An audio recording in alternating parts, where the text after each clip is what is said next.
ജീവിതം അതല്ലെങ്കിൽ ഭാര്യ ഭർത്താവ് ജീവിതം എന്ന് പറയുന്നത് പറന്നുകൊണ്ടിരിക്കുന്ന പട്ടവും പറപ്പിക്കുന്ന വ്യക്തിയും ഇടയിൽ ലിങ്കിട്ടിരിക്കുന്ന നൂല് പോലെ പൊട്ടാനും പൊട്ടാതിരിക്കാനും സാധ്യതയുള്ള ഒന്നേ അല്ല ദാമ്പത്തിക ജീവിതം. അത് ഉറപ്പുള്ള ജീവിതം തന്നെയാണ്, സ്ഥായിയായ ജീവിതമാണ്. ഭാര്യയാകുന്ന മതിലും ഭർത്താവാകുന്ന മതിലിനെയും കൂട്ടിയോജിപ്പിച്ച് ഒരു ബൗണ്ടറി തീർത്ത് അതിൽ അവനവനുണ്ടാവുന്ന മക്കളെ ഉത്തരവാദിത്വമുള്ള മക്കളാക്കി വളർത്തുകയും കുടുംബത്തെ സ്നേഹസമ്പൂർണമായി കൊണ്ടു നടക്കുകയും അതിൻ്റെ ചുറ്റോട് ചുറ്റും കൂട്ടുകുടുംബങ്ങളുടെ പ്രൊട്ടക്ഷൻ നൽകുന്ന ഒരു സംവിധാനത്തിൻ്റെ പേരാണ് ദാമ്പത്തിക ജീവിതം.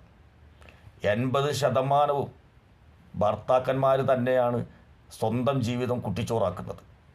ഒന്നെങ്കിൽ മേച്ചിൻ പുറങ്ങൾ തേടിപ്പോവുക, അതല്ലെങ്കിൽ പ്രശസ്തിക്കും പ്രകീർത്തിക്കും അംഗീകാരങ്ങൾക്കും വേണ്ടി അവനവൻ്റെ കുടുംബത്ത് അവനവനെ പ്രതീക്ഷിച്ചിരിക്കുന്ന മക്കളെയും കുടുംബത്തെയും ഗൗനിക്കാതിരിക്കുക.